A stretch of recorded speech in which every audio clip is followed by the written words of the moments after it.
ओम शांति। 15 फरवरी 2022। अभी सुनेंगे प्यारे शिव बाबा की विस्तार से मुरली। मीठे बच्चे, आत्मा रूपी दीपक में योग रूपी घृत डालो तो आत्मा शक्तिशाली हो जाएगी। प्रश्न: आत्मा रूपी बैटरी में पावर भरने का आधार क्या है? उत्तर: आत्मा रूपी बैटरी में पावर भरने के लिए बुद्धि योग का बल चाहिए। जब बुद्धि योग बल से सर्वशक्तिवान बाप को याद करेंगे तब बैटरी भरेगी। जब तक बैटरी में पावर नहीं तब तक ज्ञान योग की धारणा भी नहीं हो सकती है। आत्मा में कंप्लीट रोशनी आने में टाइम लगता है। याद करते करते फुल रोशनी आ जाती है। गीत है: रात के राही थक मत जाना, सुबह की मंजिल दूर नहीं है। ओम शांति। बच्चों ने गीत का अर्थ तो सुना कि तुम बच्चे अब दिन में जाने के लिए पुरुषार्थ कर रहे हो। नई दुनिया में तो रोशनी ही रोशनी है, पुरानी दुनिया में तो अंधियारा ही अंधियारा है। यह है ब्रह्मा की घोर अंधियारी रात। तुम अभी दिन में जा रहे हो।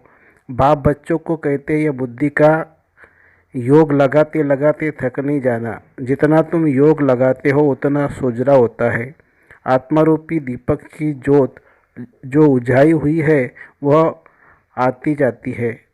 उस बिजली में तो फट से करंट आ जाती है, परंतु आत्मा में कंप्लीट रोशनी आने में टाइम लगता है। अंत तक फूल आ जाएगी। योग लगाते रहना है। मोटर की बैटरी भी सारी रात भरती रहती है, वैसे यह भी मोटर है। इनसे अब घृत खत्म हो गया है अथवा पावर कम हो गई है। बाबा को तो पावरफुल सर्वशक्तिवान कहा जाता है ना। इस बैटरी में सिवाय बुद्धि योग कल की पावर आ नहीं सकती। सर्वशक्तिवान बाप से ही योग लगाने से सारी बैटरी भरती है। बैटरी भरने के सिवाय नॉलेज भी धारण नहीं हो सकती है।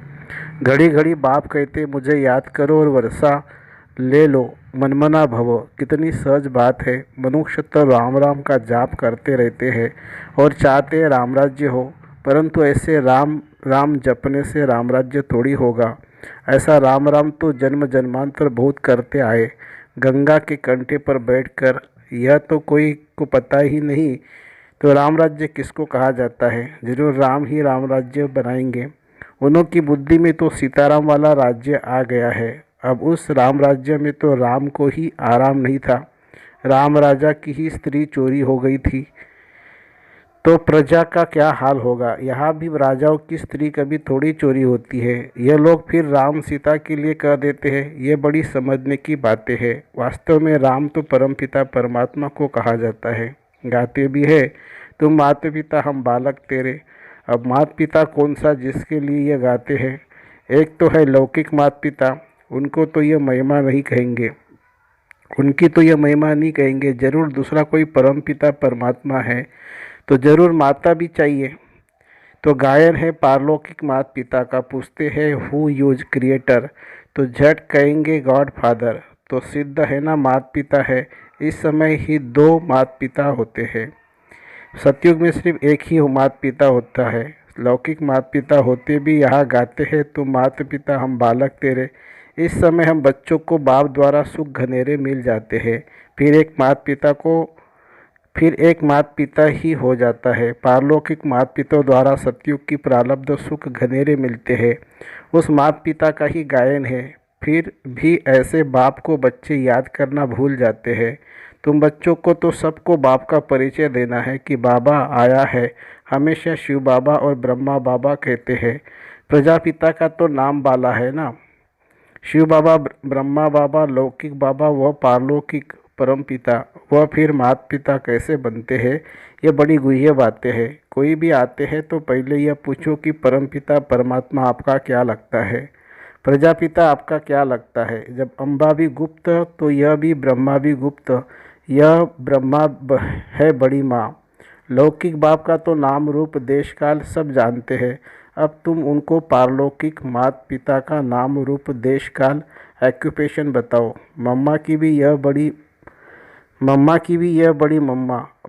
बड़ी मम्मा द्वारा बच्चे को एडाप्ट करते हैं तो माता पिता कंबाइंड हो जाते हैं। इनको माता पिता अथवा बाप दादा भी कहते हैं। किसको समझाने की बड़ी युक्तियाँ चाहिए। बड़े बोर्ड पर लिखना चाहिए निराकार परमपिता परमात्मा को सब याद भी करते हैं, परंतु यह नहीं जानते कि तो वह माता पिता कैसे है। इतनी भी मनुष्य की बुद्धि नहीं चलती है, क्योंकि बातें है बहुत विचित्र जो बाप ही आकर सुनाते हैं। आत्मा कहती है जो परम पिता परमात्मा है वह भी आत्मा, परंतु वह सुप्रीम आत्मा है। सुप्रीम माना परम, वह परम धाम में रहने वाला है। वह खुद तो जन्म और मरण में नहीं आते हैं। अकार के हम बच्चों को पतित जन्म से छुड़ाते हैं। आ करके हम बच्चों को पतित जन्मों से छुड़ाते हैं। पतित आत्मा को ही पावन आत्मा बनाते हैं, इसलिए उनको पतित पावन कहा जाता है। मनुष्य तो राम सीता का भी अर्थ नहीं समझते। वास्तव में सब भक्तियाँ सीताएँ है, याद करती है एक साजन परमात्मा को। बाप कहते हैं बच्चे इस समय सारी दुनिया में रावण राज्य है, सिर्फ लंका में नहीं। रावण रावण को जलाते भी यहाँ है, लंका हिंदुस्तान में नहीं। वह तो बुद्धियों का अलग खंड है, वो तो बुद्धियों का अलग खंड है। तो इस समय सारी दुनिया रावण के बंधन में है। सारी दुनिया में रावण का राज्य है। आधा कल्प है राम राज्य, आधा कल्प है रावण राज्य, आधा कल्प दिन, आधा कल्प रात। यह सब बातें बुद्धि में रखने की है। इस समय तुम रावण पर विजय पा रहे हो। जो पूरी विजय पाएंगे वही मालिक बनेंगे। सतयुग के आदि में लक्ष्मी नारायण का राज्य था। उन्होंने यह स्वर्ग की प्रारब्ध कहाँ से और कैसे पाई। सतयुग में मनुष्य बहुत थोड़े होंगे, लाखों की अंदाज में होंगे। जमुना के कंठे पर राजधानी होगी, वहाँ कोई विकार होता ही नहीं है। कहा ही जाता है संपूर्ण निर्विकारी। बच्चे भी योग बल से पैदा होते हैं, वहाँ रोना पिटना कुछ नहीं होता है। परंतु पहले यह बातें नहीं निकलती है।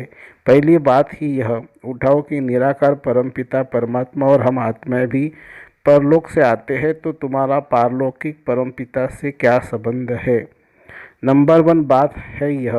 पहले यह बाप का संबंध निकालो तो माँ बाप और वर्षे का संबंध निकलेगा। एक अलग को भूलने से ही सब कुछ भूले हैं। रावण ने पहले अलग से ही भुलाया है, फिर अलग की मदद से हम रावण पर जीत पाते हैं। समझाने की पॉइंट्स तो बहुत है। प्रदर्शनी में मुख्य बात अलग की समझानी है। अलग के बाद ही व्यत्यय आता है। अलग को नहीं समझा तो कुछ नहीं समझेंगे। कितना भी भल माथा मारो, परम पिता है तो माँ पिता से वर्षा मिलता है। बाबा का वर्षा मिला तो वर्षे के हकदार बन ही जाते हैं। त्रिमूर्त पर समझाना कितना सहज है। ऊपर में बाप खड़ा है, नीचे लक्ष्मी नारायण वर्षा, यह विष्णु खड़ा है। बाबा कहते मुझे याद करो तो यह वर्षा पाएंगे। बच्चे कहते बाबा आप तो निराकार हो, आप कैसे वर्षा देंगे। बच्चे मैं इन ब्रह्मा द्वारा देता हूँ, जो आए उनको इस बात पर ही समझाओ। मूल बात ही त्रिमूर्ति की है। त्रिमूर्ति ब्रह्मा का तो कोई अर्थ ही नहीं है, समझाना है।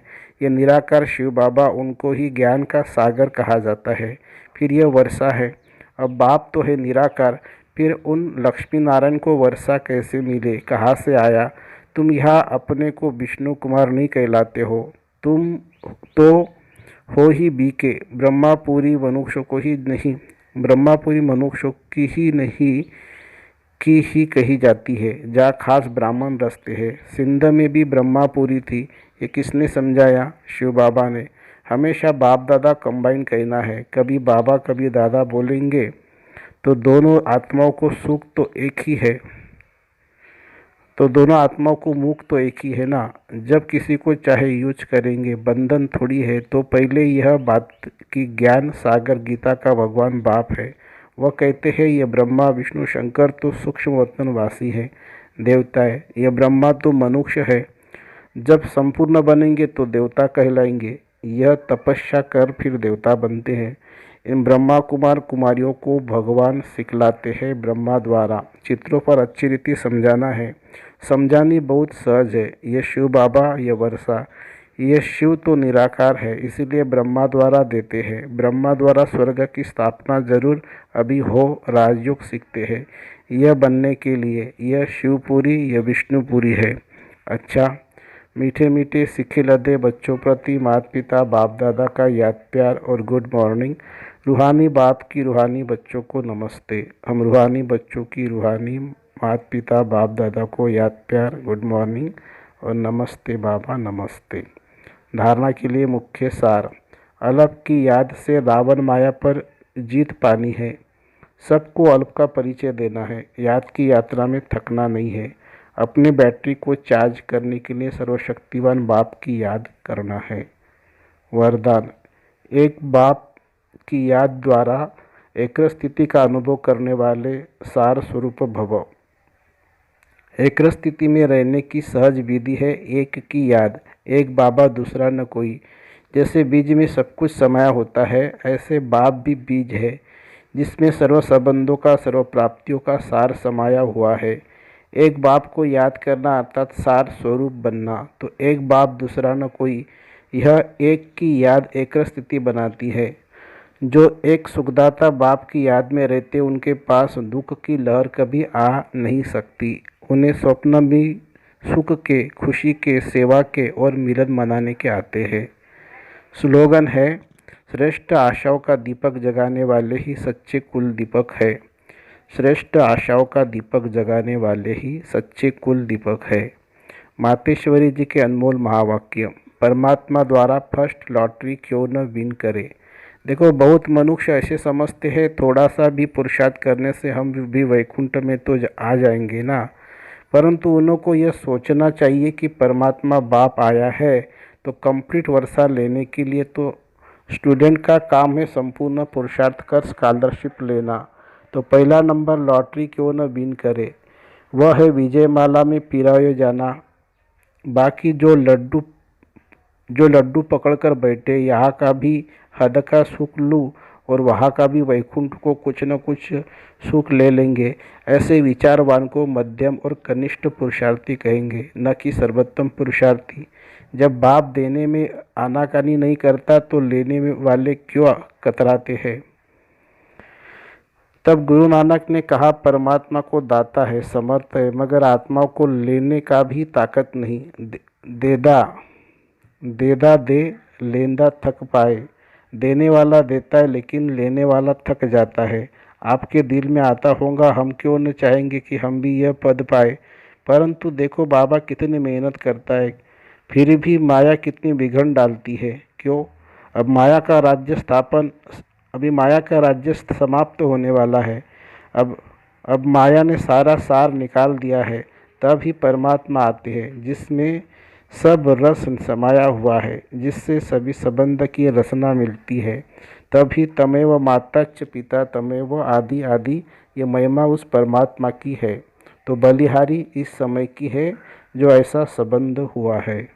अच्छा, ओम शांति शांति। थैंक यू बाबा, थैंक यू बाबा।